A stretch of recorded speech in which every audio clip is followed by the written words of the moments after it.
Hello students, a very warm welcome to the Unlimited Fun with Humanities। जैसे कि मैंने आप सभी को प्रॉमिस किया था ना कि 1 नवंबर 2021 से मैं आपके लिए रेगुलर वीडियोस लेके आऊंगी पॉलिटिकल साइंस की और सोशियोलॉजी की। So here I am. मैंने तो अपना प्रॉमिस फुलफिल कर दिया, अब तुम्हारी बारी है। तुम पहले चैनल को जाके सब्सक्राइब करो और बेल आइकन को हिट करो ताकि तुमको रेगुलर नोटिफिकेशंस आती जाए।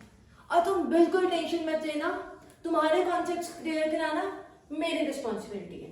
तुम्हारा मेन काम क्या है? तुम्हारा मेन काम ये है कि जो भी मैं तुमको पढ़ा रही हूँ ना, कान खोल के सुनना उस चीज को। और सबसे बड़ी बात, जो भी यहाँ पे बोर्ड पे मेंशन होगा या जो भी मैं मेंशन कराऊंगी वो तुम लिखना। मैं ये नहीं कह रही कि मैं तुमको नोट्स नहीं दूंगी, नोट्स फुल हैं, डिस्क्रिप्शन बॉक्स पे लिंक भी दिया हुआ है, बट स्टिल ऑल्सो मैं तुमको ये प्रेफर करूंगी कि तुम इसको भी लिखो। तुम्हारे कॉन्सेप्ट्स की क्लैरिटी बढ़ेगी, क्योंकि जब तक हम खुद नहीं लिखते ना तब तक कॉन्सेप्ट्स इतने क्लियर नहीं होते। So without wasting any time let's start the video. Okay, अच्छा तो आज आपका पहला चैप्टर है कोल्ड वॉर एरा। ये चैप्टर को हेडिंग पढ़ के कुछ माइंड में आता है? कोल्ड वॉर भाई, जब मैंने पढ़ा था ना मुझे तो ये टॉपिक बहुत इंटरेस्टिंग लगा था।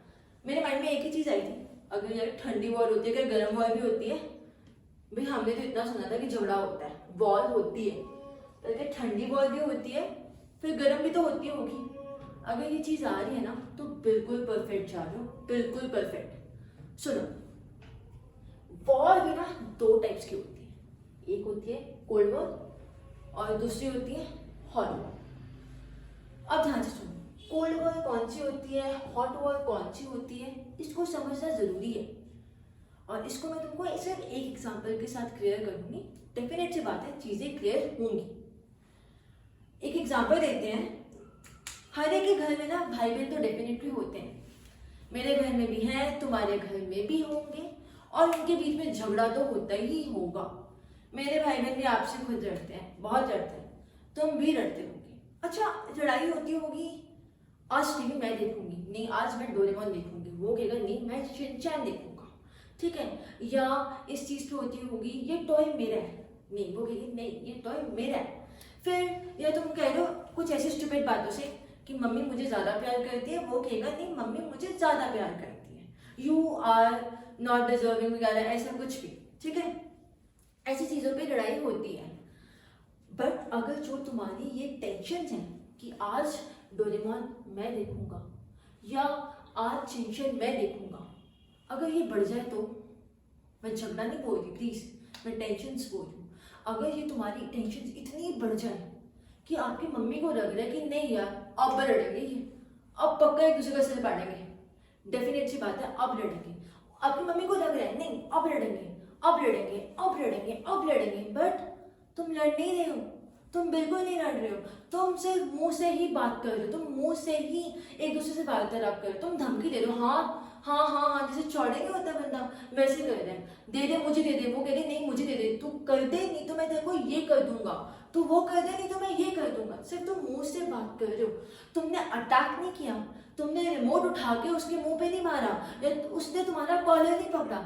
जब तक ऐसी कोई भी चीजें नहीं हुई है, जब तक मार कुटाई पे बात नहीं आई है, हाथों पाई पे बात नहीं आई है, तुम मुंह से एक दूसरे को धमकी दे रहे हो, ठीक है, या फिर तुम नेगोशिएशंस कर रहे हो, उसको मैं कोल्ड वॉर कहूंगी, उसको हॉट वॉर नहीं कहूंगी। एक डिफरेंस ये आता है इन दोनों के बीच में कि जब तुमने वेपन्स का यूज करना शुरू कर दिया तो वो हॉट वॉर बन गई।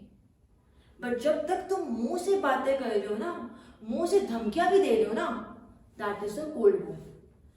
बेसिक स्लाइड से डिफरेंस है, जब तुमने वेपन यूज कर दिए तो वो हॉट वॉर, जब तुमने ऐसे मुंह से बात कर रहे हो, नेगोशिएशंस कर रहे हो, वो होगी cold war. Okay, so this is all about a brief introduction of cold war, can I say that. अब ये तो तुम डेफिनेटली से नहीं लिख सकते ना अपने एग्जाम में कि भाई जब दो भाई बहन लड़ेंगे उसको हम ऐसे कोल्ड वॉर कह देंगे, नहीं। एक बार बुक के थ्रू देखते हैं कि बुक में क्या लिखा है। आज cold war can be defined as a situation when the political tensions between the country is at its highest level. जब दो कंट्रीज के बीच में पॉलिटिकल टेंशंस इतनी ज्यादा है, इंडिया और पाकिस्तान के बीच में कश्मीर इशू को लेके, कश्मीर मेरा है, पाकिस्तान वाले कहते हैं कश्मीर नहीं मेरा है, चलो अब तो भाई इंडिया का ही है, आर्टिकल 370 इज इरोडेड, ठीक है। इतनी ज्यादा बढ़ गई है पॉलिटिकल टेंशंस, ठीक है, इतनी ज्यादा बढ़ गई, जैसे भाई और भाई के बीच में टेंशंस बढ़ गई थी कि मुझे डोरेमोन देखना है, मुझे सनशाइन देखना है, ऐसे बढ़ गई थी कि एंड इट इज एज्यूम, लग रहा है that the warfare situation may arise, कि अब वर्ल्ड वॉर होगा, अब झगड़ा होगा। इतनी टेंशन आपकी हाईएस्ट लेवल पे है ना कि अब मुझे लग रहा है कि झगड़ा होगा। भाई और बहन के बीच में इतनी ज्यादा लड़ाई है ना, मम्मी को लग रहा है कि नहीं अब ये एक दूसरे का सिर पाड़ देंगे, बट ऐसा होता नहीं है, होता बिल्कुल नहीं है। लग रहा है कि टेंशन बहुत ज्यादा है, वॉरफेयर सिचुएशन आ रही है, बट ऐसा नहीं होगा कि वो झगड़ने लग जाएंगे। और अपने पॉइंट, अब ये कोल्ड वॉर किसके बीच में हुआ था ये भी देखना जरूरी है। कोल्ड वॉर यूएसए और यूएसएसआर के बीच में हुआ था, ठीक है। सो अब मुझे इतना पता है कि यूएसए तो तुम सबने सुना होगा, कोई भी ऐसा बच्चा नहीं होगा जिसने यूएसए के बारे में ना सुना हो। यूएसएसआर मैं मान सकती हूँ कि ना सुना हो, बट 9th में तुमने यूएसएसआर के बारे में पढ़ा था। अब देखो पहले यूएसएसआर की फुल फॉर्म देखो, union of Soviet socialist republics, union of Soviet socialist Republic. रट लो, अपने दीवारों पे लिख लो, जहां मर्जी लिख लो, दिमाग में डाल लो, जहां मर्जी कर लो, ठीक है। या तुम एक पेज पे बड़ा बड़ा लिख लो, बहुत इंपॉर्टेंट है, 1 मार्कर में तुमको पूछा जा सकता है। Union of Soviet socialist republics. अब यूएसएसआर कौन सी कंट्री है भाई, पता तो होना चाहिए, देखते हैं इसको भी। यूएसएसआर ना 15 कंट्रीज का ग्रुप है एक्चुअल में, पर मैं इसको 15 कंट्रीज नहीं बोलूंगी, मैं इसको ना एक तरीके से तुमको समझाती हूँ। रशिया पता है ना, सबसे बड़ा कंट्री एशिया के कॉन्टिनेंट में, पता होगा, नहीं पता तो मैं आपको खोल दूं, पता की चीज है, Atlas plus 14 other countries.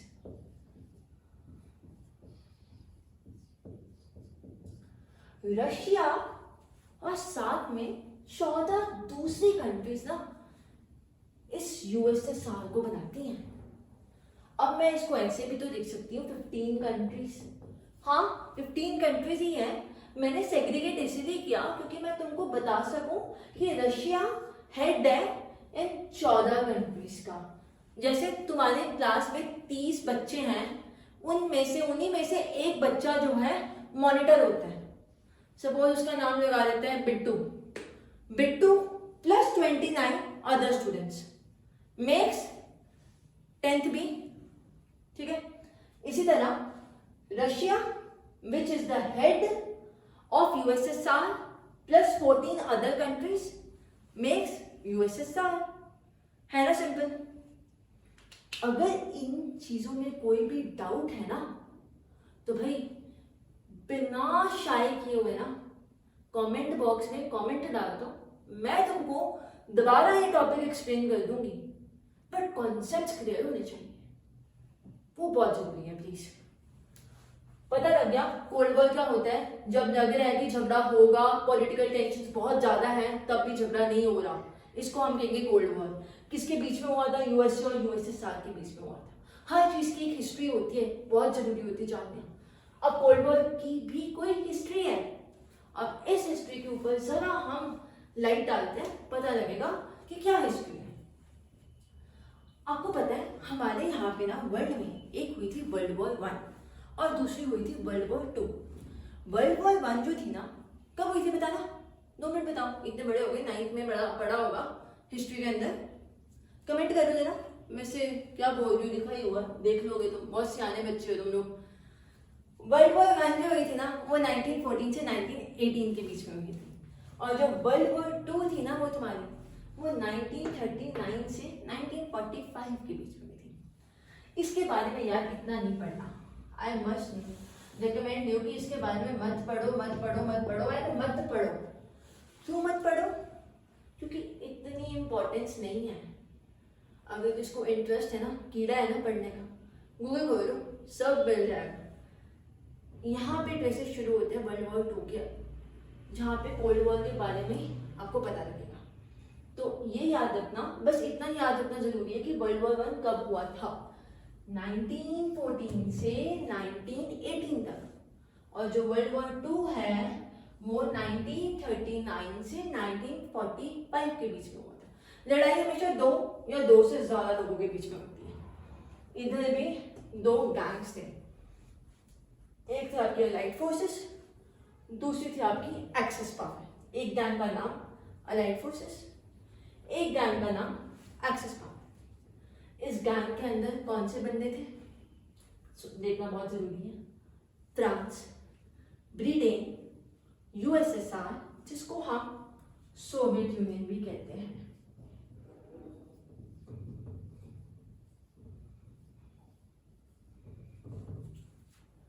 USSR का निकनेम कह लो सोवियत यूनियन। जैसे कि दीपेंद्र जेठालाल गढ़ा का निकनेम टप्पू, ठीक है, सबको पता होगा इसके बारे में।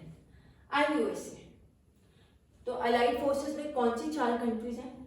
फ्रांस, ब्रिटेन, यूएसएसआर और यूएसए। और एक्सिस पावर में कौन सी है? जापान, जर्मनी और इटली। कौन सी है? जापान, जर्मनी और इटली। 2 ग्रुप्स के बीच में झगड़ा हो गया, डिस्ट्रक्शन हो गई, बहुत लड़ाई होगी, बंदे भी मारे गए। झगड़ा खत्म होता है ना, कैसे खत्म होता है? तुम्हारा कैसे खत्म होता है? कमेंट करके बताओ कौन आता है बीच में। अब इनका देखते हैं इनका कैसे खत्म हुआ। तुम तो जाओगे नहीं क्योंकि तुम थे नहीं, मैं भी नहीं जा सकती, मैं भी नहीं थी। तो देखते हैं ये झगड़ा कैसे खत्म हुआ। जो वर्ल्ड वॉर 2 का झगड़ा है ना, ये तब खत्म हुआ जब यूएसए ने, किसने? यूएसए ने जापान के हिरोशिमा एंड नागासाकी में, हिरोशिमा एंड नागासाकी पे बॉम्ब फेंका। When USA bombarded on Japan's Hiroshima and Nagasaki. In this way, this World War II came to an end. Mark my words. Simple words हैं, बहुत simple तरीके से समझा रही हूँ कि वर्ल्ड वॉर 2 तब खत्म हुई थी जब यूएसए ने जापान के हिरोशिमा और नागासाकी के ऊपर बॉम्ब फेंका था। 1945 में वर्ल्ड वॉर 2 का एंड हो गया था। अच्छा, जो ये बॉम्ब फेंका, क्या वो ठीक था फेंकना? आपके अकॉर्डिंग क्या वो जो बॉम्ब फेंका वो जस्टिफाइड था? ये भी बहुत इंपॉर्टेंट टॉपिक है जो तुम्हारे एनसीईआरटी में मेंशन है। टिल द टाइम एक और चीज देखो, इधर आओ, इंपॉर्टेंट है, क्या पता पूछ ले, छोड़ना कुछ नहीं चाहिए। जो हिरोशिमा पे बॉम्ब फेंका गया था ना, उस बॉम्ब का नाम था लिटिल बॉय। क्या था? लिटिल बॉय, छोटू सा लड़का। और जो नागासाकी में फेंका गया था ना, उसका नाम था फैट मैन। क्या था? Fat man. Okay, so this was a brief introduction about your cold war, कि कोल्ड वॉर क्या था, क्यों हुई थी, ठीक है। और सॉरी, कोल्ड वॉर क्या था नहीं, it was just a brief introduction कि कोल्ड वॉर क्या था एंड हिस्ट्री क्या है। Okay, now what I do is that, मैं थोड़ा पीछे हो जाती हूँ ताकि तुम इस चीज का स्क्रीनशॉट ले लो, that is very much important. ठीक है, मैं पीछे हो रही, तुम स्क्रीनशॉट लो फटाफट से करना, टाइम नहीं वेस्ट करना, बहुत प्रीशियस होता है टाइम। लो फटाफट से स्क्रीनशॉट, आई एम वेटिंग। ले लिया? पक्का? आ जाओ। ओके गाइस, अभी वर्ल्ड वॉर 2 खत्म हुआ। जब वर्ल्ड वॉर 2 खत्म हुआ, हमने पढ़ा अलाइड जीत की, एक्सिस हार गई। वॉर अलाइड ने भी लड़ी, एक्सिस ने भी लड़ी। अलाइड को भी थोड़ा नुकसान तो हुआ ही होगा। नाउ लेट अस सी क्या था। France was not in good condition, losses income हुए, डिस्ट्रक्शन हुआ। पर ब्रिटेन जो हमेशा से कॉलोनियल पावर था, जो सबको अपने अंडर करता था, जिसने इंडिया को अपना कॉलोनियलिज्म के अंडर किया हुआ था, ठीक है, जो एक कॉलोनियल पावर था जो सबको अपने अंडर करता था, वो उसकी हालात क्यों खराब हो गए? Why the conditions of Britain got ruined in World War II और after the World War II? सोच के देखो, टाइम बच्चे 1945 का था। सोच के देखो, अपना दिमाग लगाओ एक बारी कि ब्रिटेन जैसा कंट्री कैसे वीक हो सकता है। सोचो, टाइम लाइन भी जरा ध्यान रखना, दैट इज 1945। अगर माइंड में कुछ आ रहा है तो कमेंट करो प्लीज।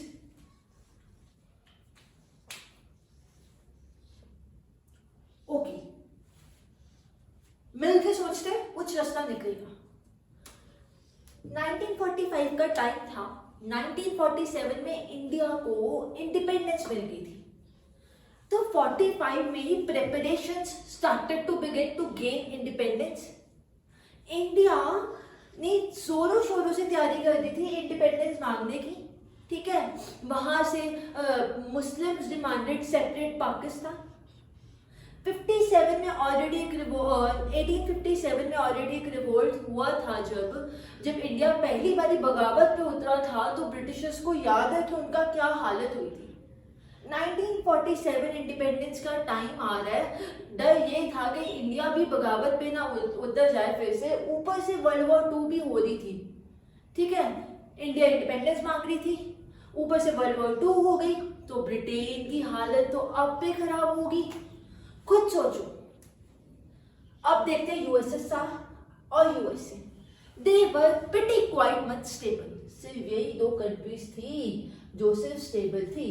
फ्रांस ऑलरेडी खराब, ब्रिटेन इसके कारण खराब हो गया क्योंकि इंडिया ने इंडिपेंडेंस मांगी, कुछ वर्ल्ड वॉर 2 का डिस्ट्रक्शंस भी हुई। उसके बाद एक स्टिफ कंपटीशन, जिसको हम कहते हैं ना कंपटीशन, वो अब यूएसएसआर और यूएसए के बीच में हो रहा था, ठीक है। अब जो कॉम्पिटिशन्स हो रहे थे ये खत्म हो गया, ये खत्म हो गया, रह कौन सा गया? एक यूएसएसआर और एक USA.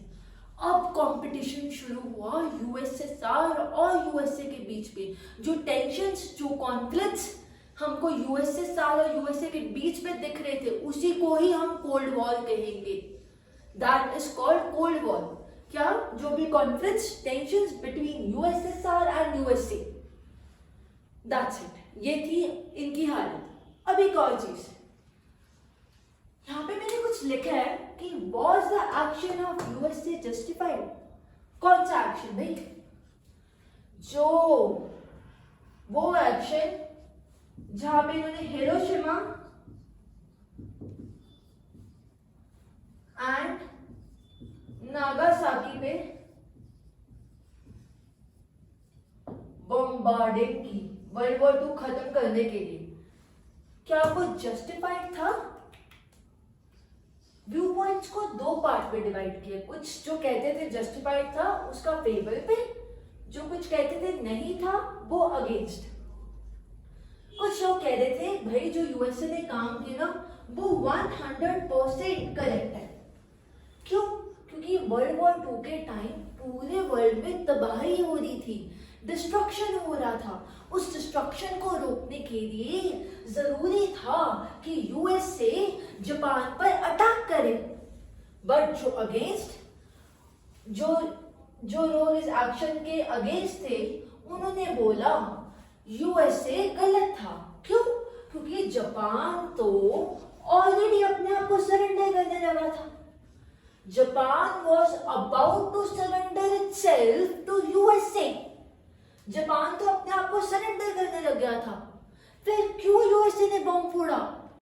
It was just to show USSR and especially Moscow. Moscow क्या है? रशिया की कैपिटल। सिर्फ यूएसएसआर और मॉस्को को दिखाने के लिए कि यूएसए सुप्रीम है, था और रहेगा। इसके वजह से ही उन्होंने जापान पर बॉम्ब फोड़ा। पर रीजन सोचो, कोई कहानी समझ आ रही है कि जापान के ऊपर बॉम्ब इसलिए फोड़ा क्योंकि यूएसए ने यूएसएसआर को दिखाना था। पर लिंक क्या है? देख ये है क्योंकि जापान कौन से कॉन्टिनेंट पे आता है? एशियन कॉन्टिनेंट पे। रशिया कौन से कॉन्टिनेंट पे आता है? एशिया में भी आता है आधा और आधा यूरोप पे भी जाता है। जस्ट उसका जियोग्राफिकल लोकेशन को ढूंढो, उस जियोग्राफिकल लोकेशन, क्योंकि दोनों सेम कॉन्टिनेंट पे आ रहे हैं।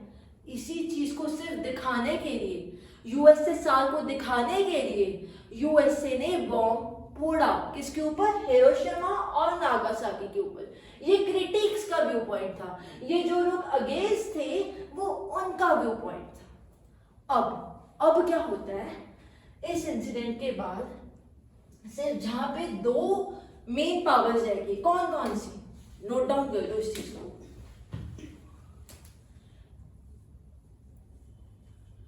बड़ा बड़ा लिख रही हूं, USA, USSR.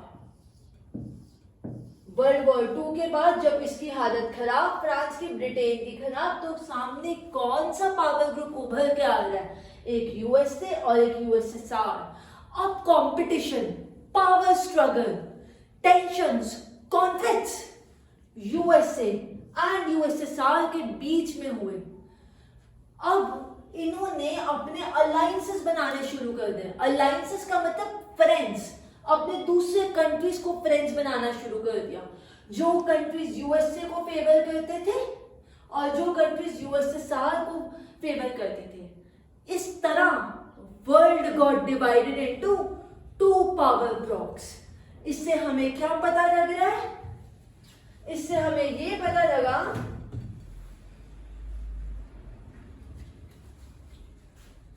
entire world got divided into two blocks, USA on the one side and USSR on the another side. जो कंट्रीज यूएसए को फेवर करती थी वो इधर आ गई, जो यूएसएसआर को फेवर करती थी वो इधर आ गई। Got my point? अब नेक्स्ट टॉपिक हम पढ़ेंगे the emergence of two power blocks. And yes, अब आपको पता लग गया कि वर्ल्ड दो हिस्सों में बंट गया। एक था यूएसए, दूसरा था यूएसएसआर।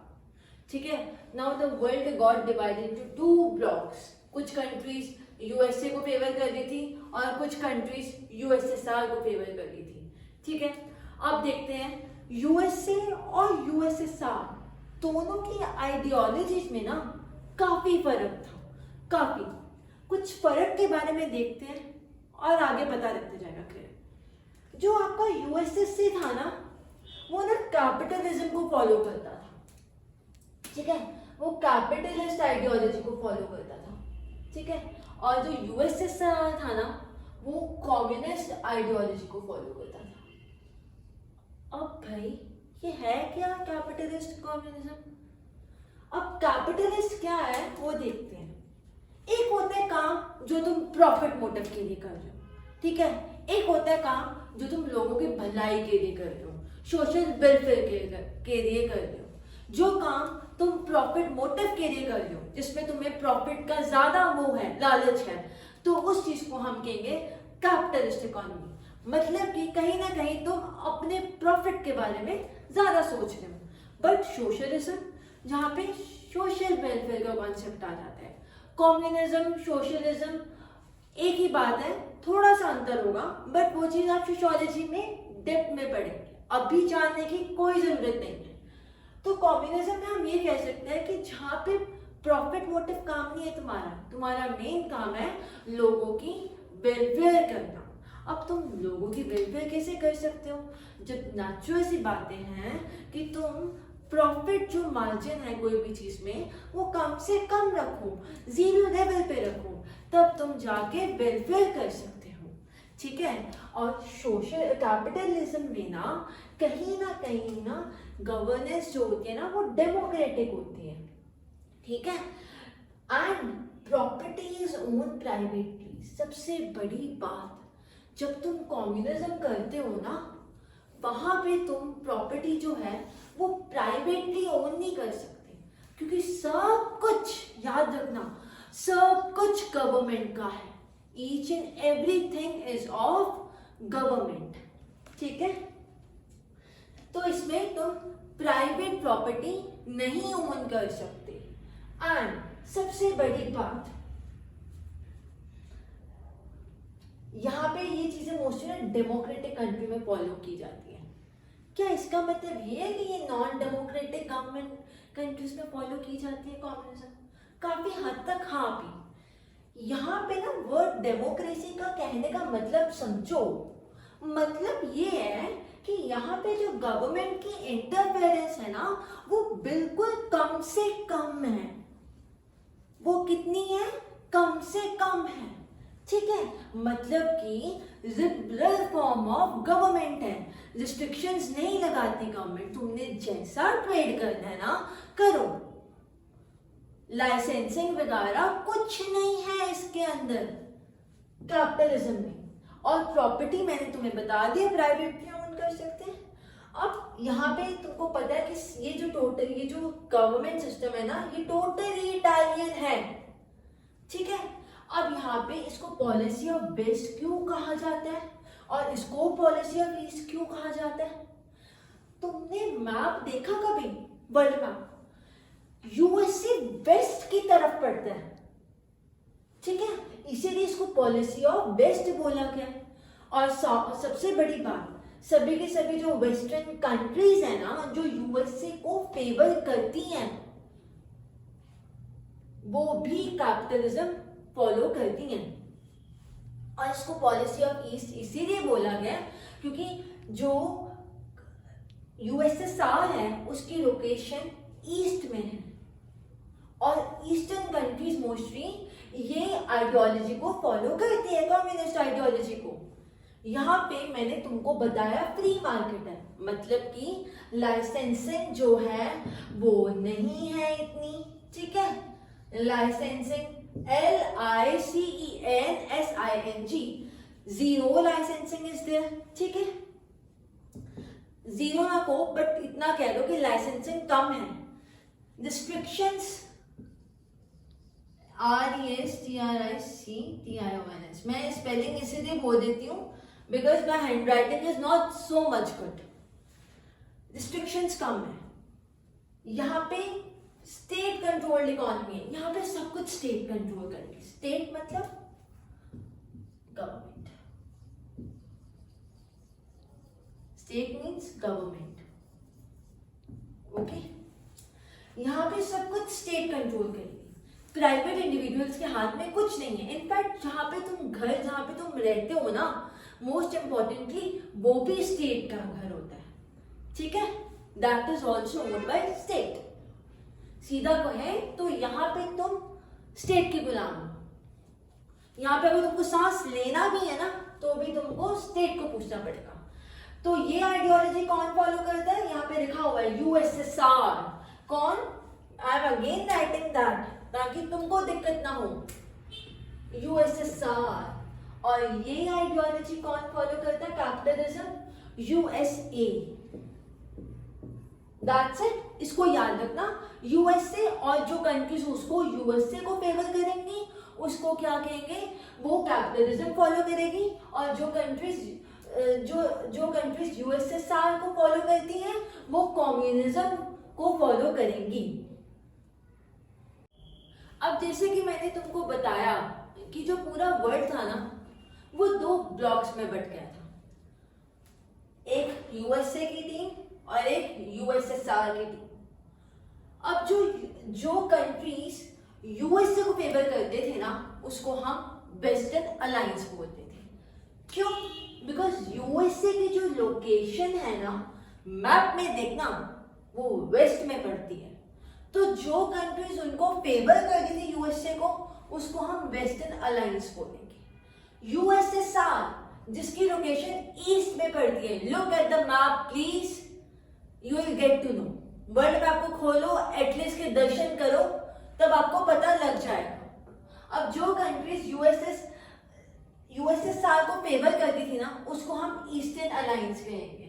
मतलब कि यूएसए के बेस्ट फ्रेंड्स जो यूएसए को फेवर कर रहे थे उसको वेस्टर्न अलायंस, एंड वो कंट्रीज जो यूएसएसआर को फेवर कर रही थी उनकी बेस्ट फ्रेंड्स थी, अच्छी फ्रेंड्स थी, उसको ईस्टर्न अलायंस। अब दोनों के दोनों ब्लॉक्स, चाहे वो यूएसए चाहे वो यूएसएसआर, दोनों को अपना इन्फ्लुएंस बढ़ाने के लिए, मतलब कि ज्यादा कंट्रीज को कहने के लिए कि तुम मेरा ब्लॉक ज्वाइन करो, ठीक है, उन्होंने काफी टाइप्स ऑफ ऑर्गेनाइजेशंस बनाए। यूएसए ने अपना इन्फ्लुएंस बढ़ाने के लिए, कंट्रीज को कहने के लिए come and join my block, उन्होंने क्या बनाया, पहले नाटो। क्या बनाया, नाटो। फुल फॉर्म देखो, ध्यान से सुनना, बहुत इंपॉर्टेंट पॉइंट्स बता रही हूं तुमको। North Atlantic Treaty Organization. क्या बनाया, नाटो। फुल फॉर्म क्या है, north, N stands for north, A stands for Atlantic, T stands for treaty, O stands for organization, NATO. कब बना था ये, बहुत जरूरी है जानना ना। अप्रैल 1949 में बना था, यूएसए ने बनाया था। कहां पे बना था, in the western part of Europe, मतलब कि यूरोप पूरा कॉन्टिनेंट, उसके वेस्टर्न पार्ट ऑफ यूरोप में नाटो बनाया गया था, नॉर्थ अटलांटिक ट्रीटी ऑर्गेनाइजेशन। कब बनाया गया था, 1949 में। शुरुआत में क्या था, 12 कंट्रीज थी। कितनी कंट्रीज थी, 12 कंट्रीज थी। और इसमें बोला गया था अगर इन 12 कंट्रीज में से कोई भी या किसी भी एक कंट्री पे अटैक होगा, इसका मतलब पूरे नाटो पे अटैक हुआ है, ठीक है। Attack on any one country will be considered as an attack on the entire NATO, and entire NATO will be going to fight back, और पूरा का पूरा नाटो 12 कंट्रीज मिलके एनिमी कंट्री के ऊपर अटैक करेंगी, समझ गए। उसके बाद नाटो तो इन्होंने वेस्टर्न पार्ट ऑफ यूरोप के लिए बनाया था, ठीक है। अब और कंट्रीज को लेके आना था, अकेले यूरोप की कंट्रीज को थोड़ी ना अपने अंडर लेके आना है, और भी तो कंट्रीज है वर्ल्ड में। तो अपना इन्फ्लुएंस एशिया में बढ़ाने के लिए, खासकर south east part of Asia में बढ़ाने के लिए, उन्होंने यूएसए वाले ब्लॉक ने सीटो बनाया। क्या बनाया, सीटो बनाया। फुल फॉर्म देखो जरा ध्यान से, South East Asia Treaty Organization. क्या था, South East Asia Treaty Organization. कहां पे अपना इन्फ्लुएंस बढ़ाने के लिए बनाया गया था, South east part of Asia में अपना इन्फ्लुएंस को बढ़ाने के लिए बनाया गया था। वर्ल्ड मैप खोलना, एशिया का कॉन्टिनेंट देखना, और वहां पे सबको डायरेक्शन तो मालूम है ना कि नॉर्थ कौन सी होती है, साउथ कौन सी होती है, ईस्ट कौन सी होती है और वेस्ट कौन सी होती है। नहीं पता ना, मैं यहां पे हल्का सा बता देती हूं। ये नॉर्थ होता है, ये साउथ होता है, ये ईस्ट होता है, राइट हैंड तुम्हारा ईस्ट होगा, और वेस्ट ये होता है। अब सीटो कहां पे बनाया गया था, एशिया के साउथ ईस्ट पार्ट में। साउथ ये रहा, ईस्ट ये रहा, मतलब कि इस साइड मैप में देखना, मतलब इस साइड वाले पोर्शन के लिए सीटो बनाया गया था, इन the south east part of Asia. मैं बार बार रिपीट इसीलिए कर रही हूं क्योंकि बहुत इंपॉर्टेंट है माय डियर फ्रेंड्स, बहुत इंपॉर्टेंट है। SEATO to enhance its influence in the south east part of Asia.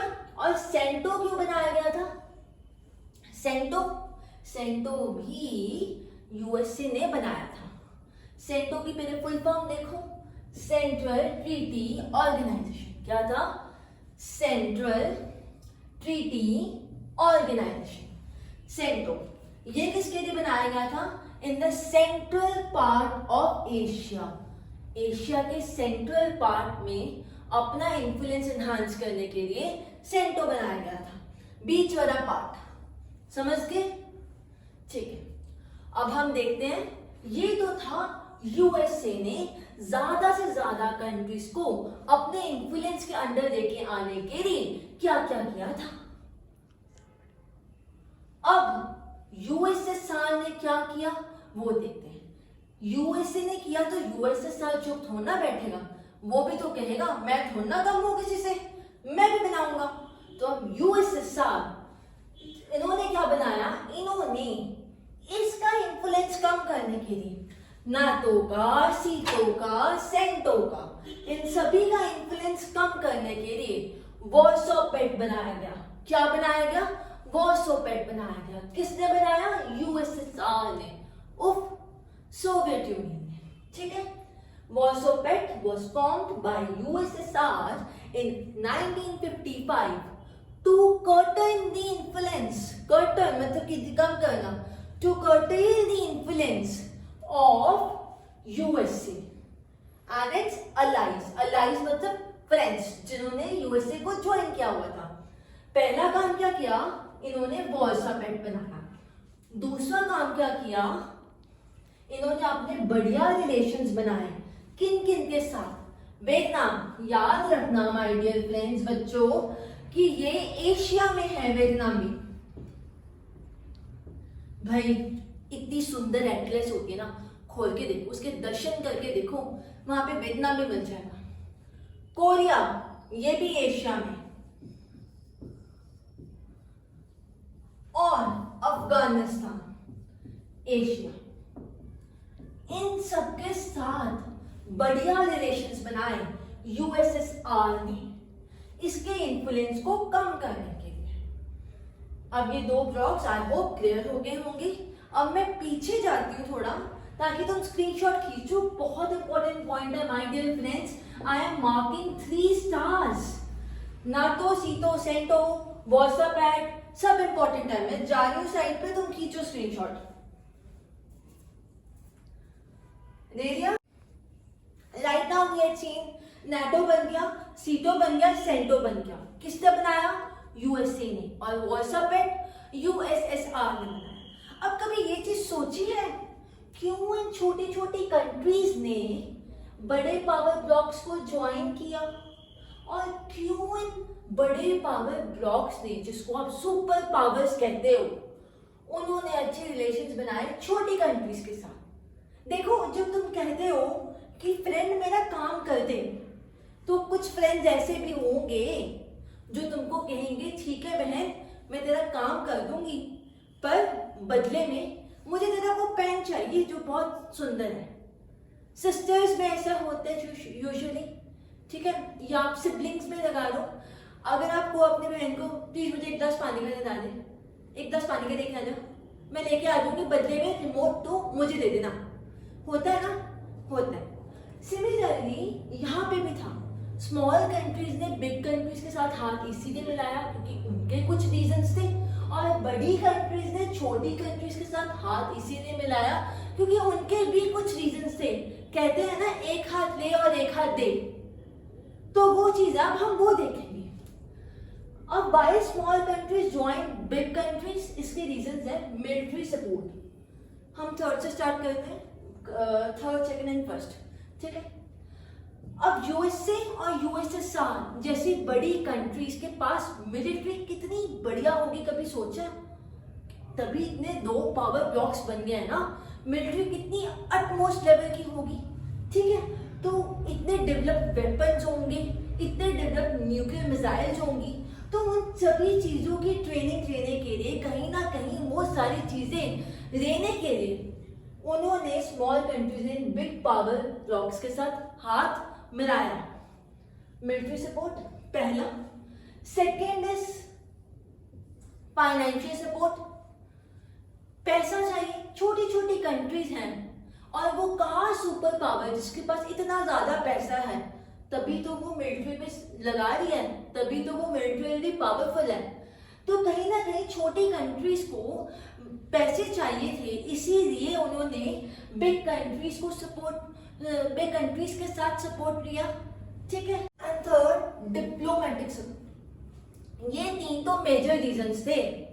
पहला फाइनेंशियल, दूसरा डिप्लोमेटिक, तीसरा मिलिट्री। जिसके वजह से ये स्मॉल कंट्रीज बिग कंट्रीज पे डिपेंडेंट थी। एक मेजर रीजन और सुन लो, कहते हैं कि ये स्मॉल कंट्रीज ने इन बड़े कंट्रीज के साथ इसीलिए हाथ मिलाया क्योंकि आपको पता है वर्ल्ड यूएसए और यूएसएसआर दो ब्लॉक्स में डिवाइड था। अगर ये यूएसए और यूएसएसआर दोनों के साथ हाथ ना मिलाती और इन दोनों में से कोई पावरफुल कंट्री इनके ऊपर अटैक कर जाती, सपोज कोई भी कंट्री लगा लो एक्स, ये एक्स कंट्री कहती है कि ना मैं यूएसए को ज्वाइन करूंगी और ना ही मैं यूएसएसआर को ज्वाइन करूंगी, ठीक है। और अगर कोई इनमें से दोनों में से यूएसए या यूएसएसआर जैसे पावरफुल कंट्री ने इसके ऊपर अटैक कर दिया तो बेचारे का क्या रहेगा, कुछ भी नहीं।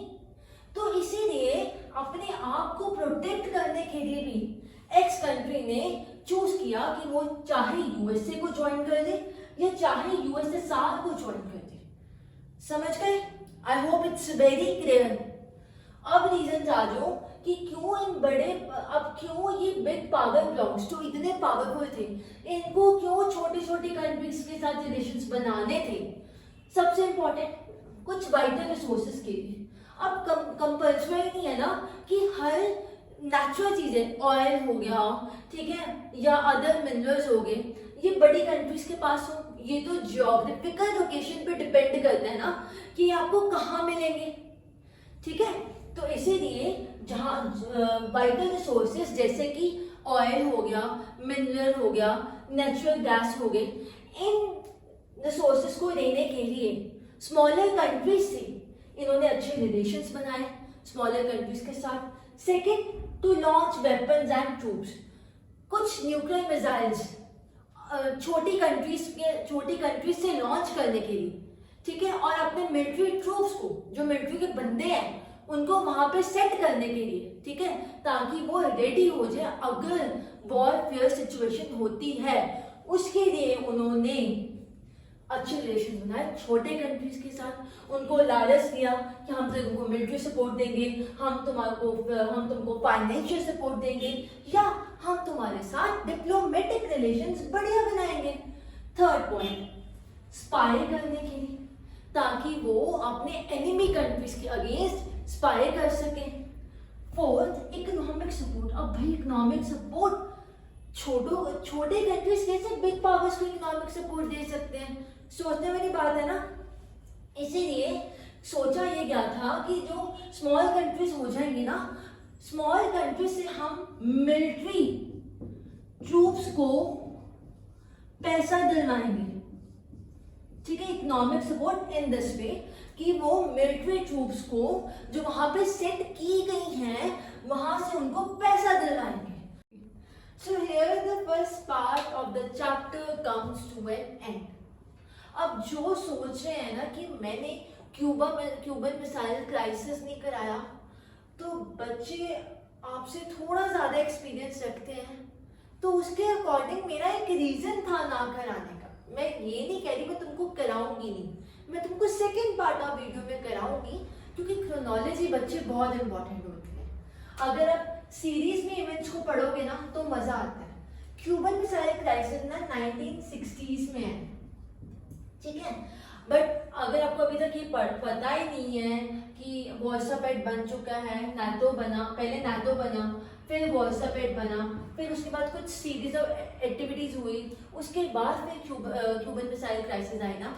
एक बेस डेवलप करना बहुत जरूरी है, जो मैंने आपको डेवलप कर दिया।